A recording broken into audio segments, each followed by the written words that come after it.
Welcome back to the show, man. Are you wearing a Bone Thugs and Harmony shirt? I sure am, man. I busted I it out for love today too.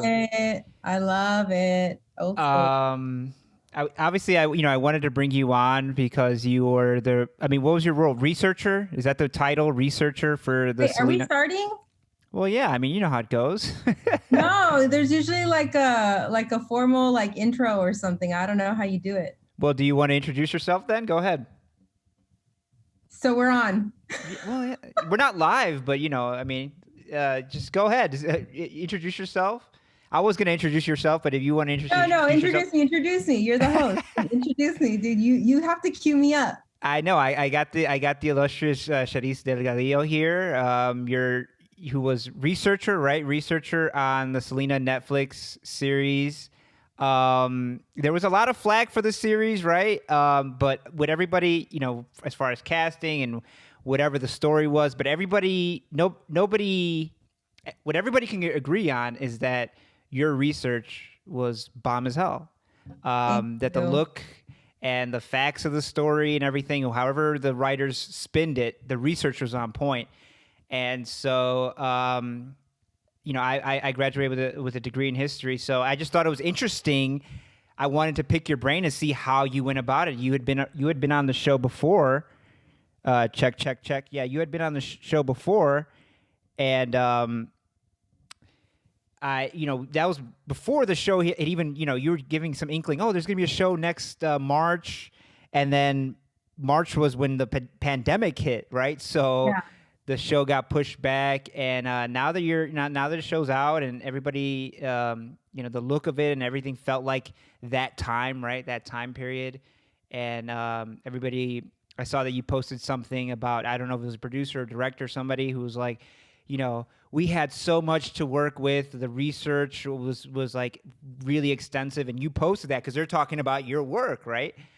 Um, but before we get into that, obviously Wednesday was a big deal, and I just wanted to get you're also a contributor for Latino Rebels and other. So you have politics in you, and you have a Yeah. politics. So I wanted to get your take on what happened on Wednesday, man. Yeah, speaking of the Capitol riots hashtag. The what happened on the Capitol on Wednesday, unfortunately, is no surprise to me. It was hideous. But it's no surprise. It's been a buildup for several years. You have a lot of, these extreme far right, many of them racist, maybe not all, but many are, that show no fear in coming out, since Charlottesville. Even before that, you had, under the Obama administration, you had the Tea Party, that was disrupting Congress. So this has been a buildup for a really long time. And ever since the presidential campaign started, I just feel like the Trump campaign actually probably really thought that Bernie Sanders was going to be his opponent and had already prepped all their counterpunches, socialism, communism, right? Because Bernie Sanders is very clear on, him being a socialist Democrat.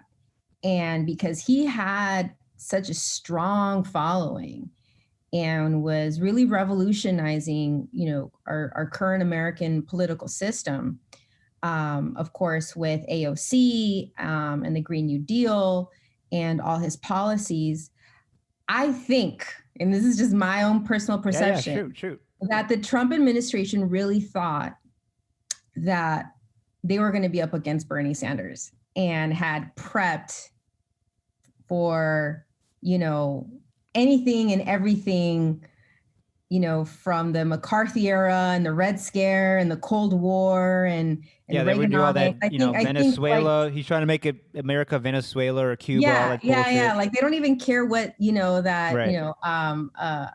Giuliani and his, horrible press conference that he gave with his, with his That hair was dye crazy. He looked dripping. insane. He looked like a escape, like somebody escaped from an elderly home or something like that. Yeah, talking about, this is all Hugo Chavez's plot, and just really, and then you have all the QAnon, theorists now that say that Biden is a child molester, et cetera, et cetera. I mean, there's so much to it.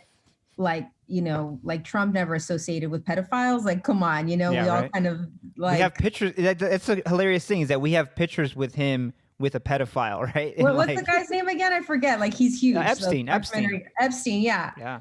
So, I mean, so all these like QAnon theorists are total hypocrites, because who's the one that's actually been associated with a pedophile? You know what I mean? Yeah. So anyways, I mean, I can go on and on, but I just really feel that, there's been so much, fueling and fanning of the fire of, these far right groups that have really been, brewing since even the Obama administration, with the Tea Party, and causing all this, uproar, and then Charlottesville, what happened, and then you have like, Black Lives Matter movement. And, it's no surprise that, you have, these goons, these, Confederate flag wavers, you have, people putting up nooses like on the Capitol. It's absolutely disgusting. It's terrorizing. I'm Mexican American, but I can't imagine, being Black in America and seeing, can I cuss on it? Yeah, go ahead. Seeing these fuckers, seeing this trash, trying to be reinstated inside the Capitol, like trying to take us back to, the Confederate days when slavery was still, part of America's economy. It's terrorizing. It's disgusting. It's horrible.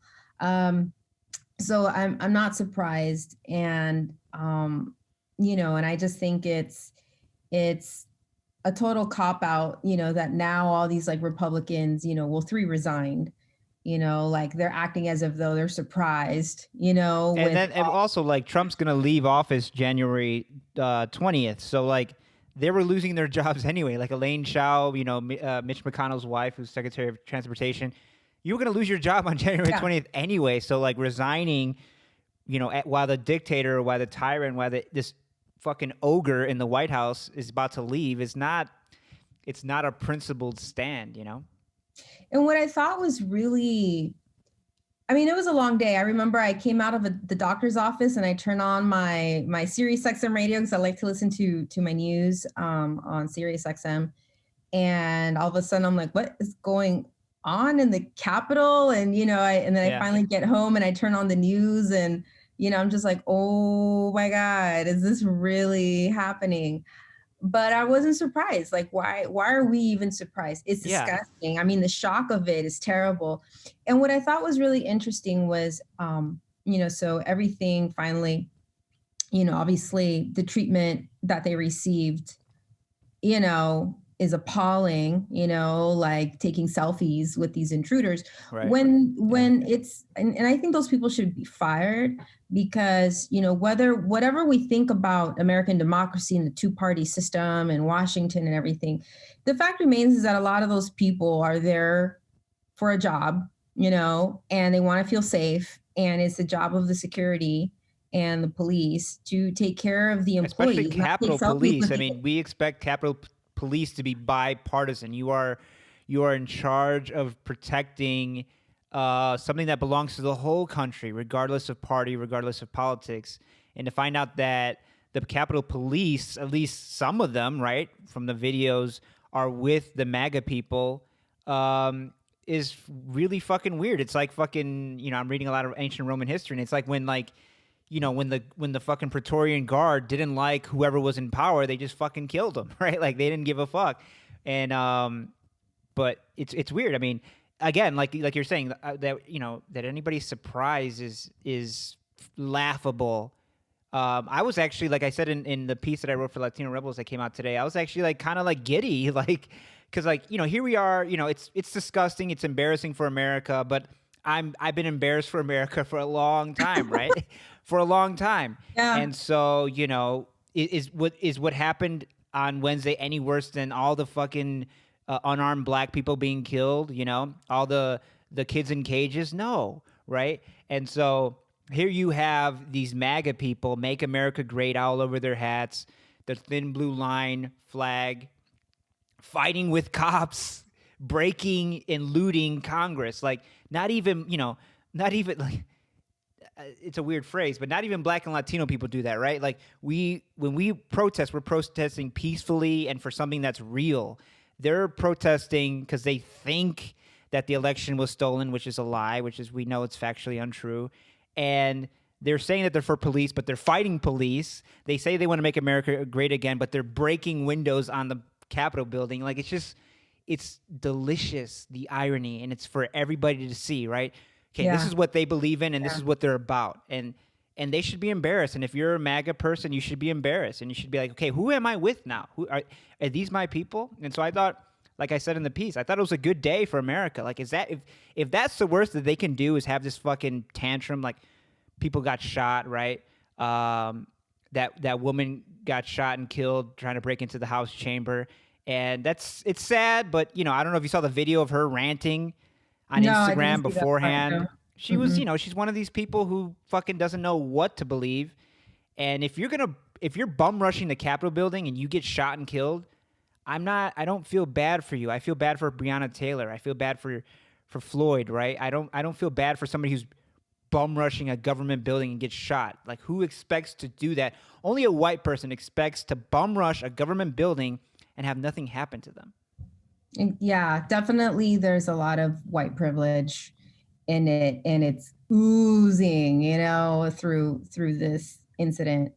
I was kind of thinking like, okay, yeah, imagine there's some, like Viva la Raza, like, crazy knucklehead in there waving like the United Farm Workers flag, with the Aztec or the Mexican eagle. flag, or what I mean? Like, oh my God, like we would have that's it. Like, we all would have been deported, like whether we were born here or not. Pack your shit. Put it. Get some jewel bags. Pack your shit.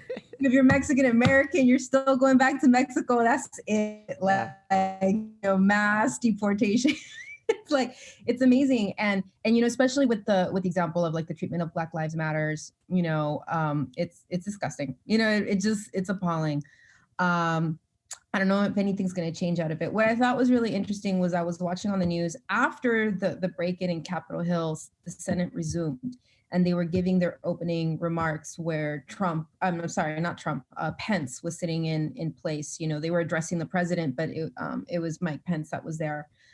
And I was just thinking to myself, how scary, right? Like, these people have to go back into the same chambers that were broken into, where windows are broken, where, bullets were flying out of, that they have to resume. And Cory Booker gave, a very impassioned speech, which was, these people, these MAGA supporters, Trump supporters, they want to reinstate like a monarch, right? And the fact remains is that, there's the max that these, anyone can stay in power is 2 years through an election process. But what I thought was still infuriating was that obviously you had a lot of like Republicans, GOPs that were going to initially vote against the counting of the Electoral College, right? But then after that incident, they backed down, but they still kept expressing this concern about the integrity of our voting system, and it was kind of like they still keep egging this on when repeatedly, I think other people, had stated factually that I think it was like 60 or 90 judges already overruled that there was any kind of rigging. That's 60 to 90 judges. This is not a conspiracy. This is fact. There has been no election fraud. And of course, I didn't vote for Trump. And of course, I want to know that, my vote is secure. Like, I thought it was sketchy the way I turned in my vote. I was like, I don't have to sign anything. How'd you turn in your vote? Well, I filled it out at my house, but then I went down to the actual voting poll and I gave it to the person there. and they just took it and put it in a black box. And I was just kind of like, you guys don't need my signature? You guys don't want to check my ID or anything? Like, is there That's like... when you feel iffy. Like, but I remember back in the day when the voter ID law started coming out and people were like, voter ID? You don't need an ID. You know, now we're like so worried about the government. We're like, hey man, I pull out my ID like no matter what. Like, no, you're gonna see that I voted. Like, I want you to mark something. You know, lie to me, man. Lie to me. Yeah, I mean, I want to make sure that my vote is secured. I want to make sure that no one else is stealing my vote and putting the other party that I don't want. I mean, I think we all want that sense of security. So, you know, I'm with that. But at this point, like, the guy lost, you know, and yes, there was a huge turnout, but there was a huge turnout on both sides, right? And there's also a lot of people who still didn't vote. After all of this, there's still people who still don't vote, who are still jaded, you know, who still just don't give a fuck, you know, who still don't care, you know, they still don't, you know, with whatever's going on, they still don't feel that they can trust the system, given all that's at stake, right? And I voted in every election, and I almost like envy them that they, you know, like, because they almost realize, like, the rest of us who are involved in politics, we see nothing changes, right? Nothing changes. But these people who never vote, they're like, nothing's going to change. They, like, know it. Nothing's going to change. You guys are fucking idiots. Like, 67% of Latinos voted. That was a huge turnout, right? Because it's usually 49%. Yeah. But still, only 67%. So it's like, of eligible Latino voters voted. Like, who didn't vote? And then of that 67%, what, like 30% went for Trump? Like, bro, like, people just either they don't care or they're getting their facts from different places. It's weird. But anyways, he lost. You know, we're gonna have to deal with the Democrats. The Democrats won both Senate races in Georgia, so now they have. Well, now it's 50-50 in the Senate, but Kamala Harris is gonna be tiebreaker. And I think they're gonna punt on immigration. They're gonna punt on healthcare for all. They're going to say, well, we only have a slim majority. The Republicans are blocking us. Let's wait. You know, if you guys want immigration reform, Latinos have to show up in 2022. That's what's going to happen. And then if Democrats lose the House, then they're going to say, oh, we can't do it now. Or even if they do win the House or they get a larger majority in the House, they're going to say, well, we can't do it so close to a presidential election because by 2023, we're going to be gearing up for the 2024 election. So, I mean, I have no, I don't know why I vote. I vote to keep stupid assholes out of power. I don't vote anymore to, like, create the great society that I want to live in. That fucking dream is dead. I mean, I got played with Obama, and that was the last time. And so now I just vote to keep fucking stupid assholes, greedy assholes out of power, or the greedier, stupider assholes out of power. Because Joe Biden's a stupid, greedy asshole, right? And a lot of the Democrats are stupid, greedy assholes. So, you know, you got to pick your poison.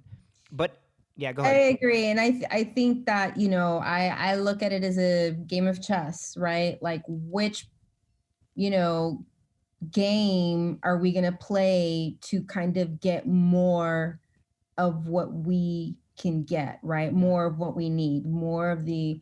We need to alleviate a lot of the stresses that are being put upon us. And who can we sway? You know, a lot of people are also very critical of Kamala Harris because of her background and, you know, as a prosecutor and, you know, who she prosecuted. But my argument is like, well, but she kind of buckles under the pressure, right? Like, you know, in terms of, you know, criminal justice, like reform to a certain extent, if there's enough pressure. At that point, I need to vote for the person who, with enough pressure, will represent my point of view and my agenda and what I want for society, right? So as opposed to people like Trump, you know, or Pence, you know, where that's it. Like, you are just up against a brick wall. They hate me. You know what I mean? That's a great way of looking at it, right? You're not voting for the person who's for you because neither are for you. Neither party's for you. You're voting for the party who you can pressure to do what you're going to do, right? The Republicans are not going to do it.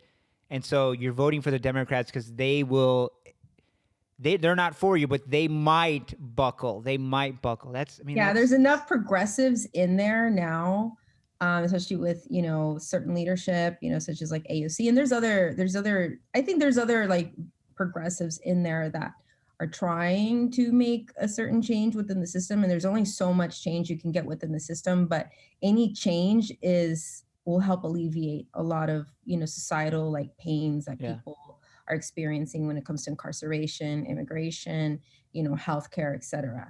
So I don't necessarily I'm not a fan of like the two-party system. But, I need to vote for whoever I think I can hold accountable and will actually lean in the direction that I like. Yeah, good point. And let's hope that the next 4 years are better than the last 4 years. We'll see. But let's move on to Selena. Sure. What do you want to know? I mean, I don't know where to start. I mean, so how do you get the gig? And then when you get the gig, I mean, how do you approach researching somebody so iconic, right? Like, this is somebody who's wrapped in iconography and myth. Like, how do you go about finding out who she is and what happened? So I got tapped by the showrunner, Moises Zamora, who I had networked with at some networking conferences before. I met him at it's called NALIP, National Association of Latino Independent Producers, a few years ago. And, just doing the networking thing, introducing yourself to people. And I guess so important to do that, right? Like, just get your name and face out there. Yeah, I mean, I would have to say networking is important. I actually have my own theory when it comes to networking. I think networking is very important. I haven't necessarily gotten a lot of jobs through networking.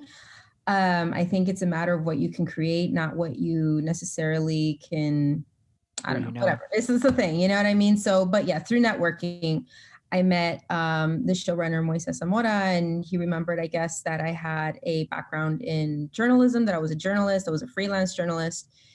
And a couple of years later, he tapped me right when Netflix was about to sign the deal with the production company to start basically what was called like the research and development part of Selena. So, and I actually quit my full-time job working as a teacher that I had only had for a few months. I was teaching video production at Hollywood High School. And so I quit because I thought, well, this is a good opportunity for me to finally get some television credits on a big Netflix show, especially as a brown woman, a Latina woman. Getting those television credits is really, really hard, and going that transition from journalism as a freelance journalist, working with, outlets like a lot of .coms, to finally getting on a network show. That was a really big deal for me and a huge. You were stressing. I remember you were stressing that you weren't going to get the credit, I mean, what was the deal with that? Because I don't know anything about Hollywood. So you tell me. Oh, I mean, I got the credit and that's that, I mean, so there was but you had to deal with like the union, and they like negotiate for you, or I mean, how does that work? Just basically. Well, no, I mean, basically the issue with me, okay, so as a researcher, and being on a Netflix show for the first time, and I guess this is like, more of like career insider industry stuff. That's what I want to know, because I don't know anything about how it works. Yeah, I got tapped and I got hired. And so, but I'm not part of a union. Researchers, journalists that work in the television industry aren't part of unions and and I don't have an agent, right? The other people who work on the show, such as writers, such as showrunners, they're all part of a writers union or a producers union or the directors union or the union of cinematographers, et cetera, et cetera. And a lot of them have agents that kind of negotiate deals and contracts for them. That's beautiful. I just I went in blindly, like, sure, guys, I'll do the job. Yeah. Without signing things that I should have signed. And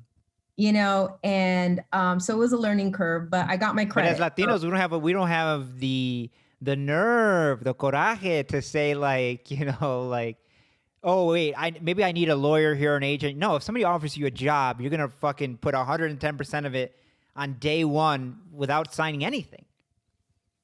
Pretty much. I mean, I got an email confirmation. Yeah, that was all you needed, right? And I got whenever you work on a production, you kind of need to sign like insurance forms, for workers' comp stuff that they need covered on their end. And I got the email confirmation. I was like, great. Let's start. What do I know, going into a big Netflix series, afterwards is when I started kind of shaking a little bit, wow, I really did research, not for season 1, but season 2. So season 1 and 2. So that's 18 television credits. And I didn't have a formal contract that I should have. I mean, I had paperwork, I had my you had time an email, sheet. man. You had an email. But I was still wait a minute, did I fuck up? So there's a lot of things, especially as a woman, as a Latina woman, Mexican American woman, revolutionary woman, that I didn't know, coming into the big industry, things that I needed to kind of have together on my end, so now I know. And so now in the future, whenever I have anything going on, now I have, my lawyers, that are ready to go for me. Now I have, my support system, I'm kind of trying to see if I can qualify to get into the Producers Guild, et cetera, et cetera. So now, obviously through networking and putting myself out there and reaching to people and asking for advice, eventually I started getting the support system that I needed along the way. But when I first entered, I entered blindly. I entered very eagerly. Yeah. I entered, very trustingly. Luckily everything has worked out, but there was a lot of insecurity and uncertainty in the process that I kind of had to learn that next time around, all these things need to be nipped in the bud from the very beginning. Yeah, it's so important, especially in this creative world industry or media industry, and especially as Latinos, Latinas. You're a double minority, right? You're Latino and a woman. You're Latina. So you need a team, right? You need a team. You need a team of people who they all have their own thing and they all have their own webs, right? And that you can rely on them and they can rely on you. And also the other thing is a mentor, right? Don't you wish, I don't know if you have this now or had this, somebody older, somebody in the industry who can be hey, you're about to, you get this offer from Netflix to do a researcher gig. Hey, can I have lunch with you? I'm going to tell you, let me pick your brain. What should I do? Mentors, right? You read about people who make it, who are successful. They always had somebody older who at the very beginning held their hand, showed them the ropes, all that stuff. And that's what's really sad about today's world generally, and for Latinos specifically, that we don't have that structure that that white people have, right? The good thing about white people in the industry is that they put themselves each other on, right? Their friends, their brothers, or whatever. Yeah. They put each other on, and Latinos, I think, are still in that crabs in the barrel stage. I mean, we're getting out of it, right? We're starting to, especially Latinas boost each other more than anybody, right? Yeah. And that's what you need, right? You need that boost. You're not going to make it by yourself. And I'm going to be honest, I still don't have any real mentorship to this day, despite my accomplishments, despite my degrees. I have a master's in broadcast journalism from USC.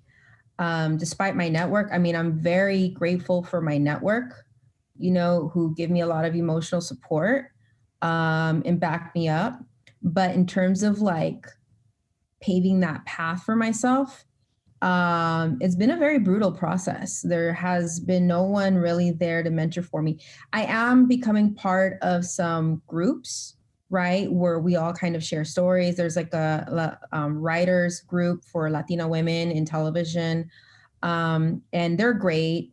I have other close friends that, at least mentor me morally, mentor me emotionally. But when it comes to actually knowing the business, I'm finding things out the very hard way, especially as a Latina woman who is behind the camera, right? There's a lot of people that are in front of the camera, and props to people that want to work as talent.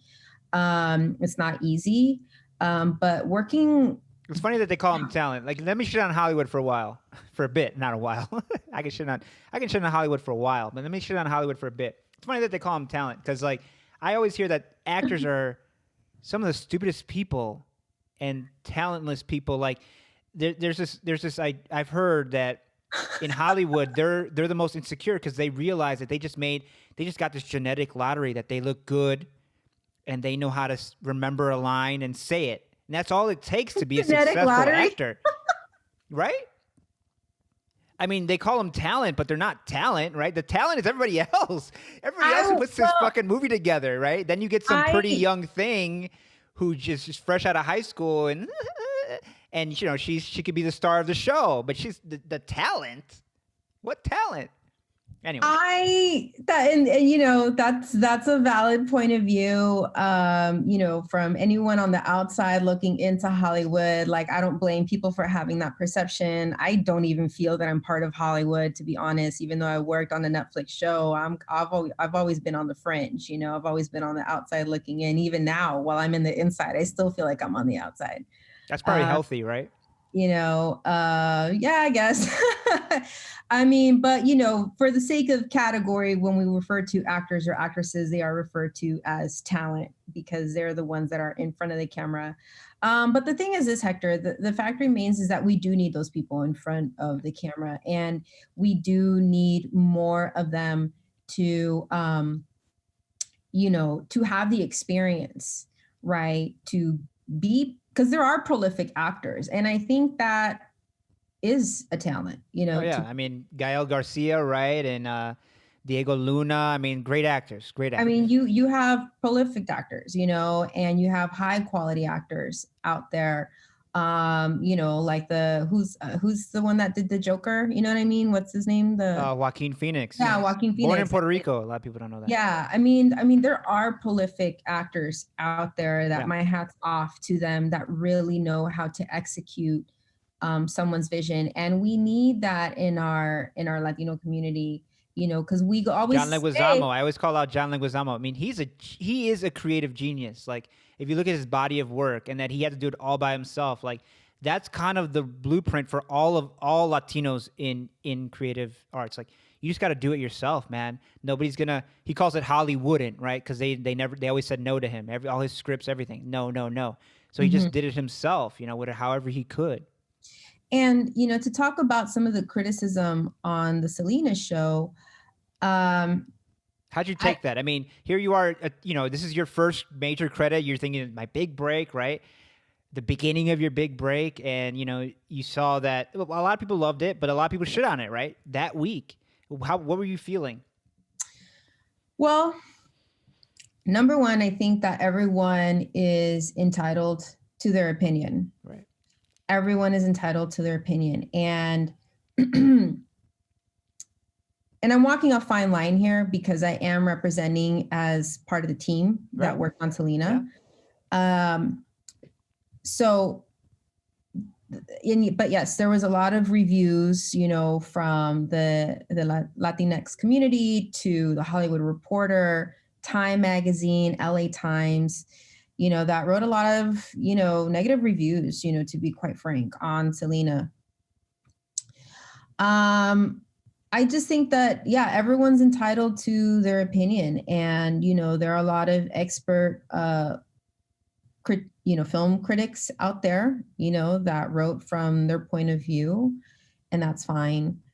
But all I can really say is that, it was a room of, and there's only so much I can say. Yeah. You know what I mean? You're sitting on fucking hot coals over here.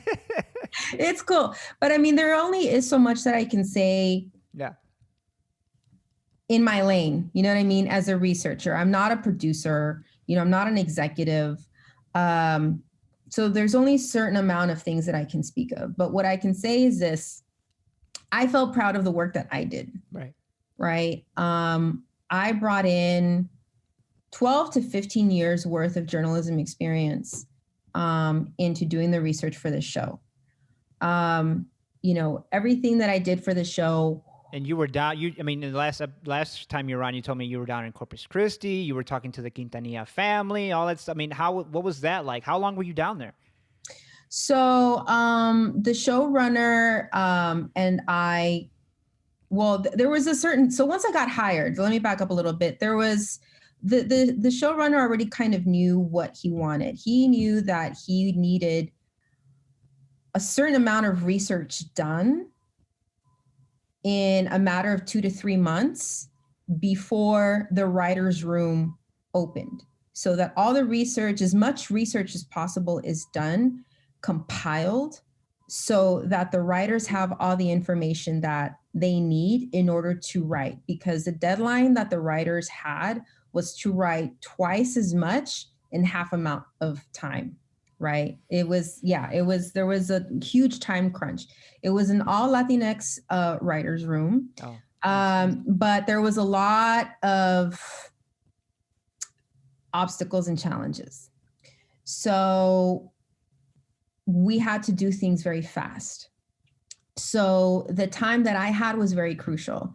And so the first step to the research that I did was finding out as much public information as possible, like reviewing as many interviews as possible, and then going down to Corpus Christi to interview the Quintanilla family. And that was for about 4 days.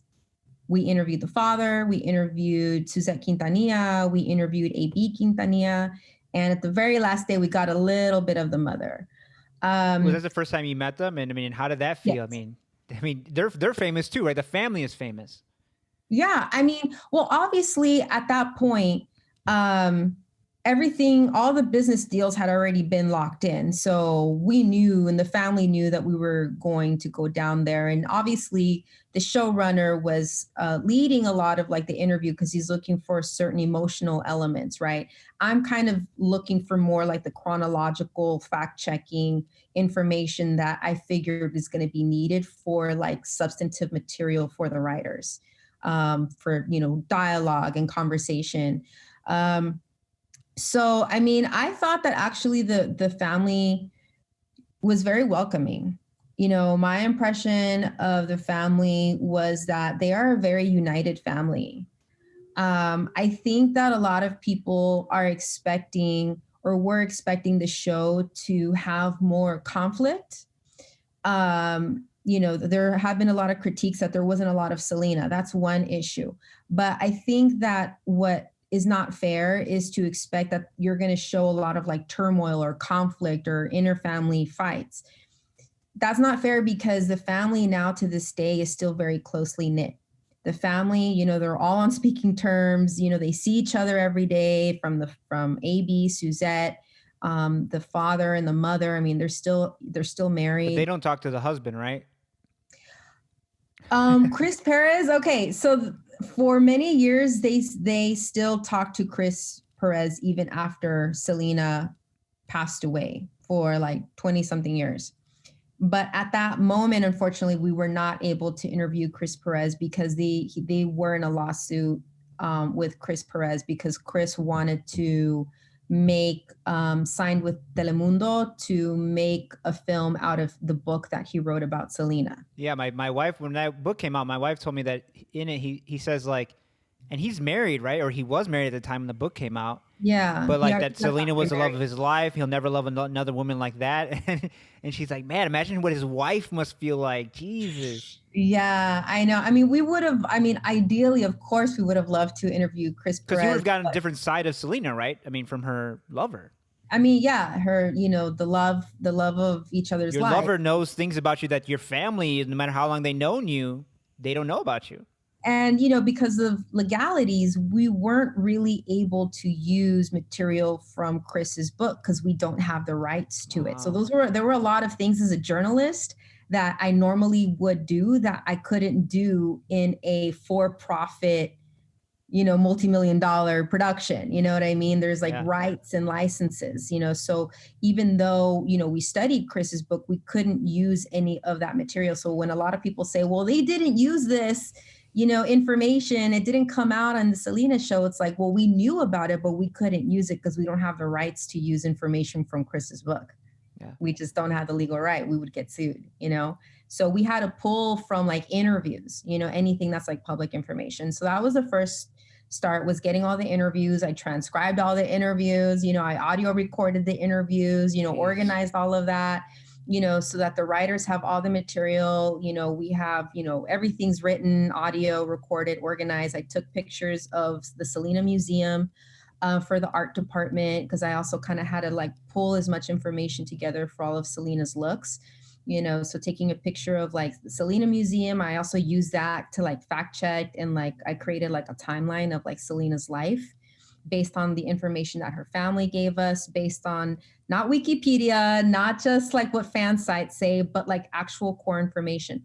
Then the second part of the research that I had to do was compile a super archive of articles that I knew. And part of the challenge is that, it's like, okay, like all of the news articles came out about Selena.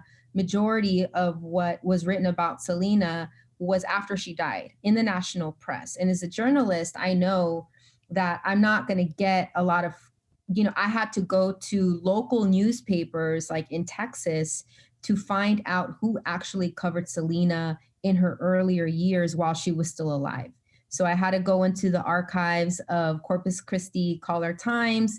I discovered some archives in Texas universities, using publications in Texas and from San Antonio to really try to get as much information as I could about Selena, of what they covered about Selena while she was alive.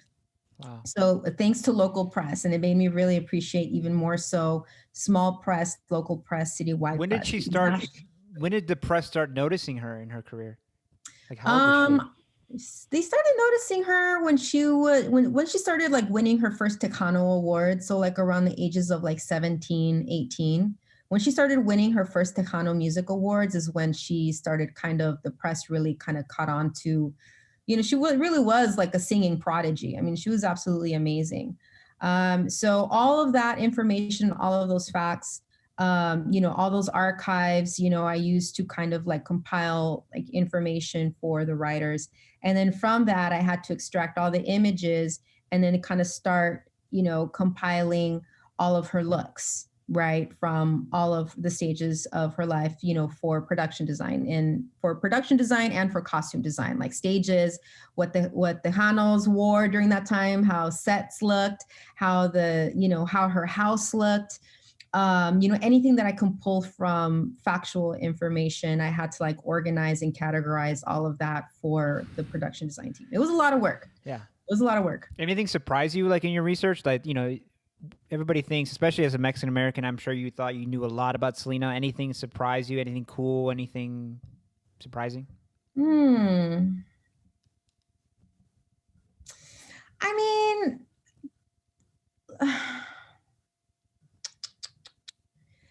Well, what I thought was interesting about Selena was really what an intelligent woman she was. She really was highly intelligent woman. I think her father later in life got his GED. I'm not sure about her two younger siblings. I can't recall because they moved around a lot when they were young, and they started hitting the road when they're young. So I don't remember who finished their education at that age. I think a lot of them eventually went on, but the first one in the family to really finish high school was Selena. She's the youngest, right? I think, maybe the brother.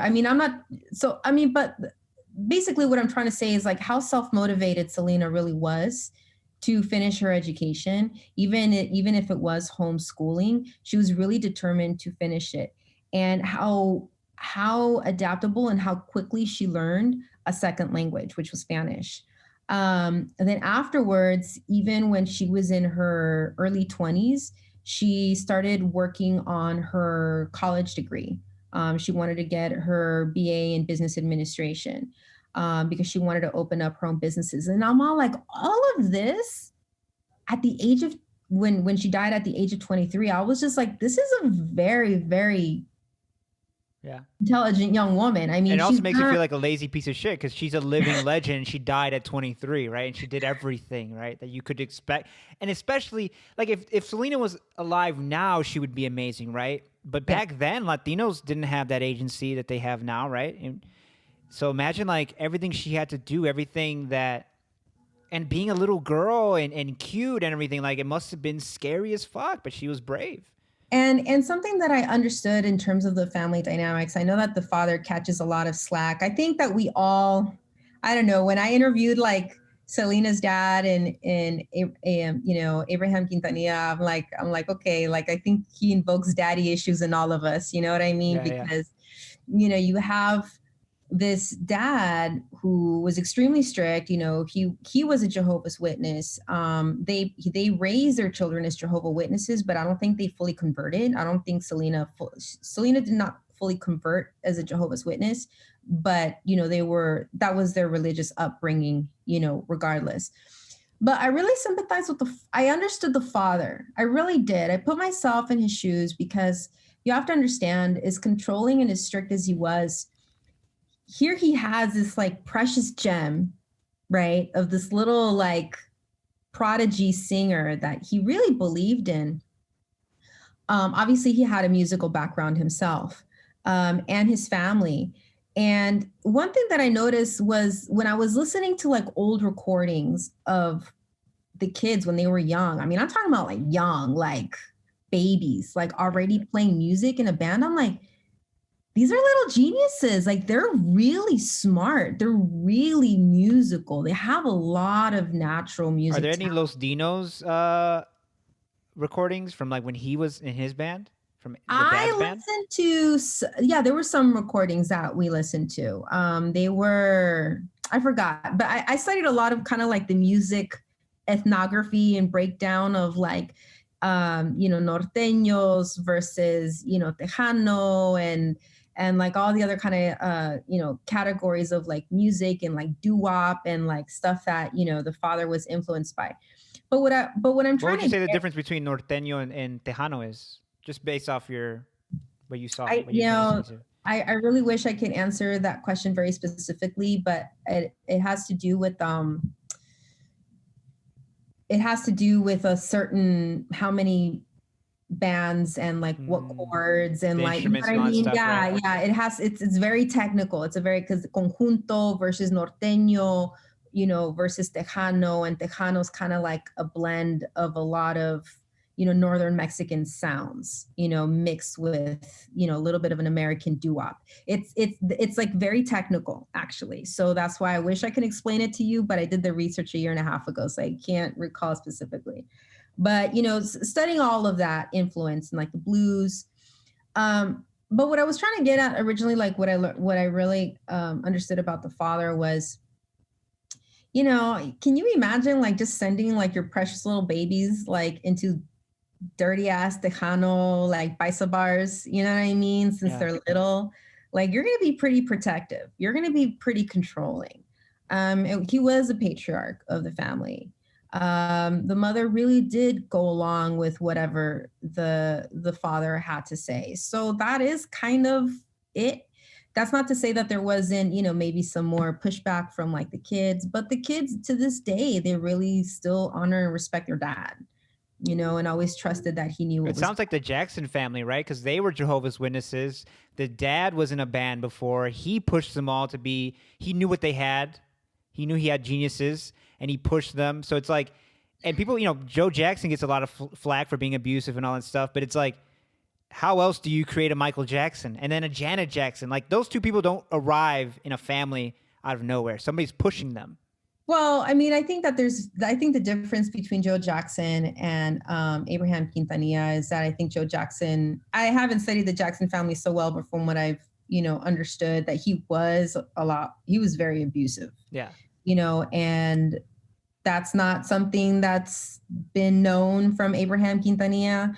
They still work as a functional, loving family, together. The siblings aren't beefing with each other. They're still friends with their band members. I mean, besides the riff with Chris Perez in recent years, before that, they were still very united, up to that point, and the other band members, so, they're still all friends, you know what I mean? So I would say that's kind of like the big difference. So that's why it's not fair to expect that we're going to see a lot of turmoil and rebellion, like pushback from Selena. I'm not saying that she wasn't more traviesa.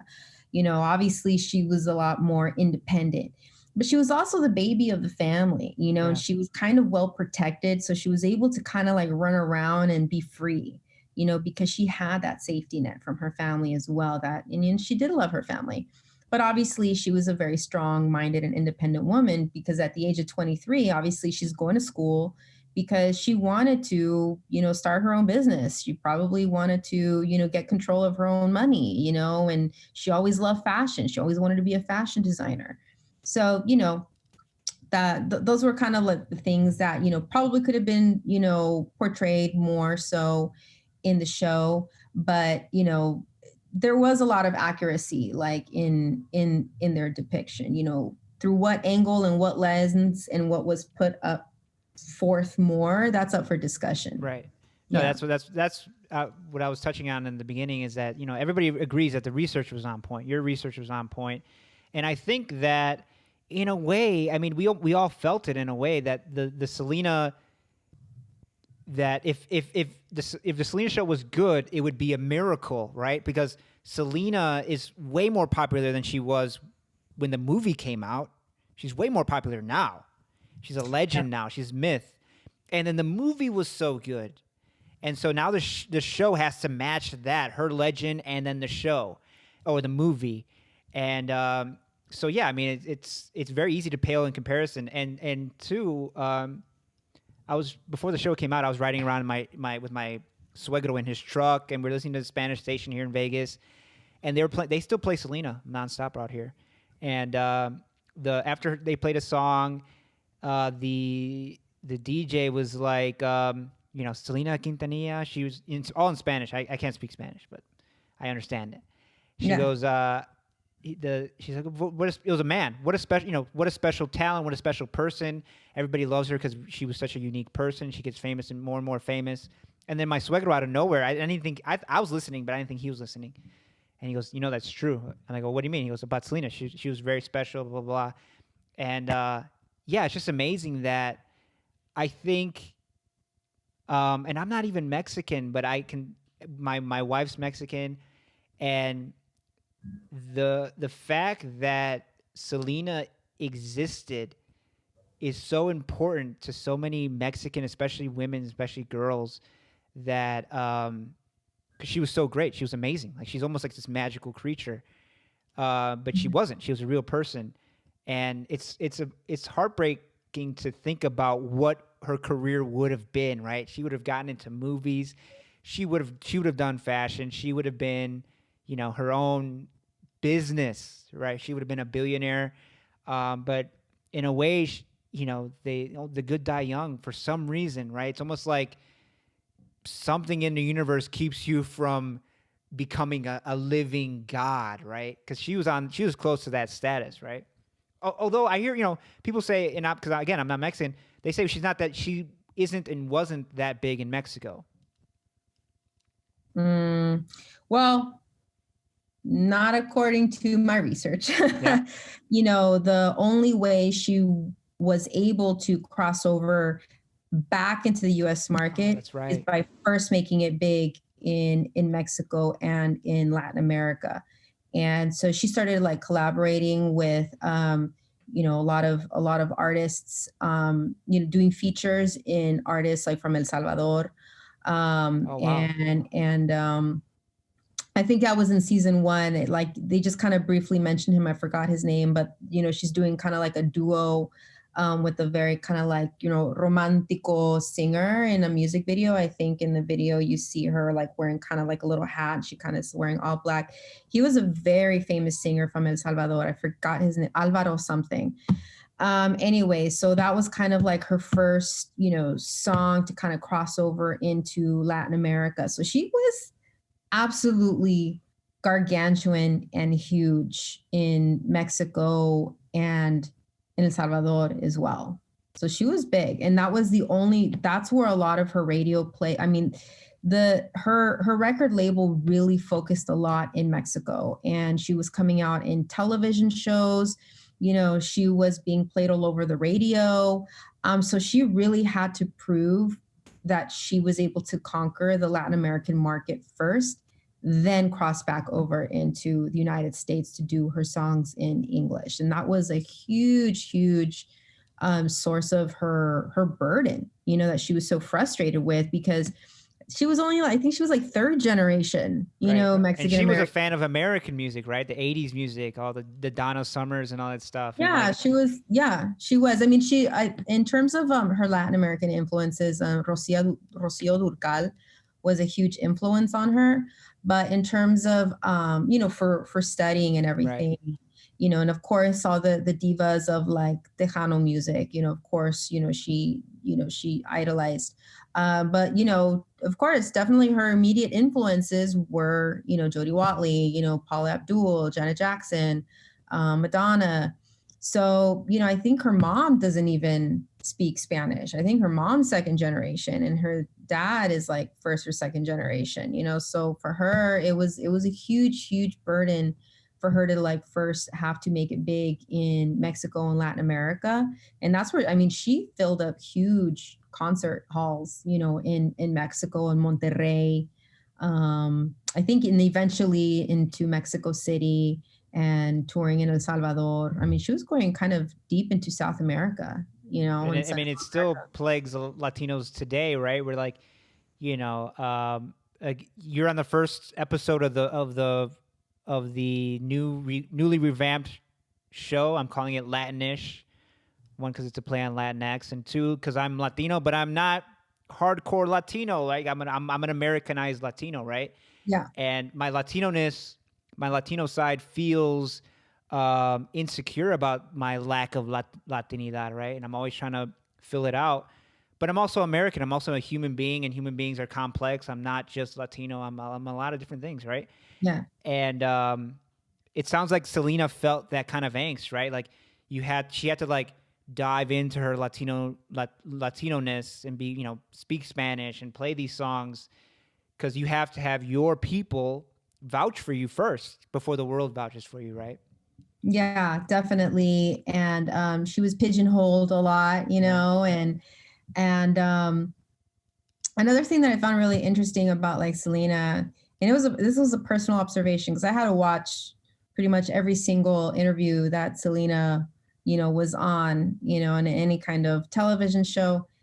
Man, all the hosts always tried to hit on her. Like they always like were drooling on her, like giving her a pinch, complimenting her, but almost to the point where she really had to deflect a lot of discomfort. Like I was just like, wow, man, like the guys just like she was hot stuff, man. She was hot stuff, especially in even more so, of course, in her hometown, but like especially like in Latin America, when she was doing all the interviews with all the male Mexican hosts. It's like they couldn't get enough of her.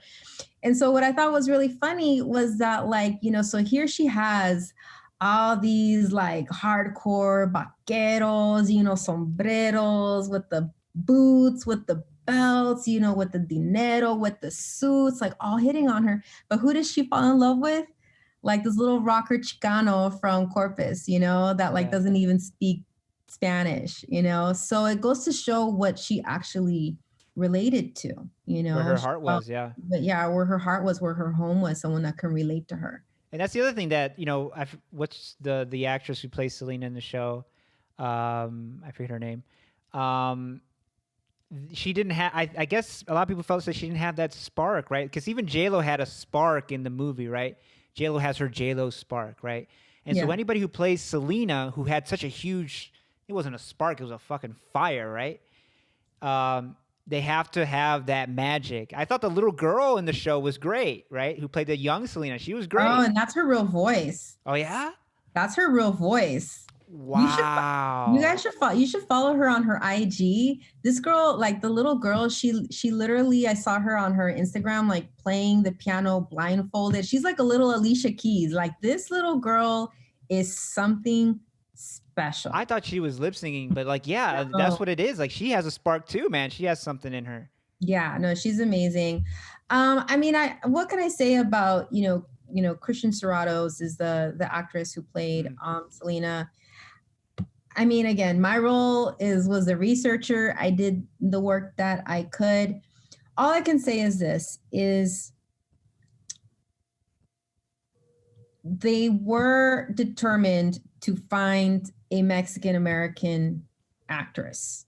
That was the goal through the grapevine, of the casting director and the casting company. To find a Mexican American actress. I think Mexicans would have been pissed if they got another Puerto Rican in there. Yeah, and another Puerto Rican or even an actress from Mexico, which, I mean, again, that's my role was researcher, right? So, but that's all I know was that the goal was to find a Mexican American actress. Now, back to your earlier statement, Hector, when you said that, talent, it's, they're not bright people, this and that, blah, blah, blah, blah, blah. Well, all I have to say is that we need to expand our talent pool. Yep. Right? We need to develop our talent pool. And I hope, if anything, that people can take away from the show is that, for whatever it was worth, whether people liked it or not, it was an opportunity for everyone to develop themselves professionally. Yeah. Right? Behind the camera, in front of the camera. And hopefully there's more, right? I think they messed up. Like, one, they try to find somebody who looked like J-Lo, not Selena. If anything, she looks more like J-Lo than Selena, but she doesn't look like any of them. But she looks more like J-Lo. Two, people were like, out of all the Mexican American, there's 60 million Mexican Americans, right? So 30 million Mexican American women. You couldn't find one that looked, that looked like Selena at all. Of course you could, right? They just, it's Hollywood, right? Because Christian Serratos is pure Hollywood, right? She's in that show. She's been in Hollywood for a while. So they just, threw a rock out the window and then they hit her and they're like, you want to be Selena? Okay, come on. That's what people felt like. Right? Yeah. And I've read those comments, and again, it has nothing to do with you, right? I'm just telling you. No. But it's just I want to I want to comment. I just want to be a little bit, cognizant of my role, and not talk about things that I wasn't involved in. For sure. I get it. Talking from the inside, but I wasn't involved in certain processes. Is all I can say is this: is that it's you being in front of the camera, taking direction from directors, working on set, and having to work on set in a production that was really done super fast. I mean, and that's something that I wish film critics would kind of look into more, is like how fast this production had to happen. So, you want someone that has experience. Are there girls out there that look exactly like Selena? Yeah. But have they been in front of the camera before? Like, can they memorize lines? So there's certain factors. And I think that most likely, they picked someone with Christian Serratos because she has acting experience, whether she was like the best person. Again, everyone's entitled to their. But it's like you said, like it just speaks to the small pool of talent that hasn't been, and we need to develop a bigger pool of talent so that next time there's a Selena show or movie, they have a bunch of Mexican American women who have plenty of credits and the acting experience, right? Yeah, and that's why, before I did my work with Selena, I've worked with as a youth film mentor, working with kids from the ages of the second grade all the way through high school, teaching them how to produce short films, how to form small teams, getting them in front of the camera, because we're also talking about a group, a marginalized group that doesn't have access. There's a lot of like psychological and economical issues that our community faces in order to even think that we deserve those kinds of opportunities, to think that we can even mesh or blend into that Yeah, kind I of mean, environment. white people in Hollywood talk about all the sacrifices they have to make to be in Hollywood, but imagine being a Latino, imagine being a black person, all this, it's All the racism, all the stereotyping, all the yeah, discrimination, self-esteem issues, communication issues, trust issues, you know what I mean? lack There's of a lot of opportunities. a lack I of mean, oof, opportunities, family support, oof. economic obligations, the environment that you're exposed to, like your friends, that aren't in that environment. I mean, it's your client, you're scaling up a huge mountain. So that being all said and done, that's why I try to do what I can. And I was a youth film mentor, and even after the Selena show, I went on to be like a film judge, for high school students that are pitching their film ideas. And whether they want to be filmmakers or not, it's about them learning teamwork. It's about them learning how to communicate. It's about them learning execution, Yeah. how to like follow through with execution from beginning, middle, and end with challenges.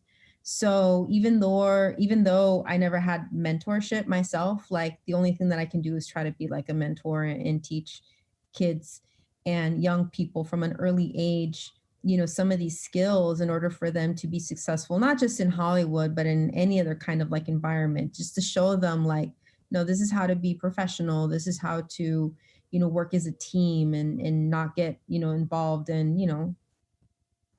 bad Yeah. things. No, I mean it's beautiful that that you are being a mentor, the mentor that you haven't had, and you're an inspiration. Anybody who knows you, and I know you kind of well. I don't know how you never know how well you know somebody. You might be a fucking serial killer or something, but I don't know. But from what I know about you, you're grinding out there in Hollywood. You're an inspiration. Are you're an inspiration, right? Thank You you. work hard. You're making moves, and anybody who knows you knows that you take on any project with professionalism, your best of your ability, and I have no doubt that you will be famous, which is why I keep inviting you on the show. Because when you get famous, I'm gonna be on your show. But let I'm me. not trying to be famous, but No, no, but I the would like cream to rises to be. the top. The cream rises to the top, and you are cream, and you're gonna rise to the top, man. Thank you. I would like to definitely be successful, Yeah. and financially stable in this industry. So that would be Amen. Preach. the. Let people know where they can find you, man. Well, let's see. I'm on my IG, no red tape. I'm on Facebook under my normal name, Sharis Delgadillo. And that's it. That's all I do. All right, we're gonna wrap up right now. I'm gonna ask you to hold on afterward though, because I have to ask you something. But thank you so much for coming on. Have a safe. I mean, we're in touch constantly, but have a better year than we had last year, and have a good weekend, man. Take You care. too, Hector. Thank you for having me.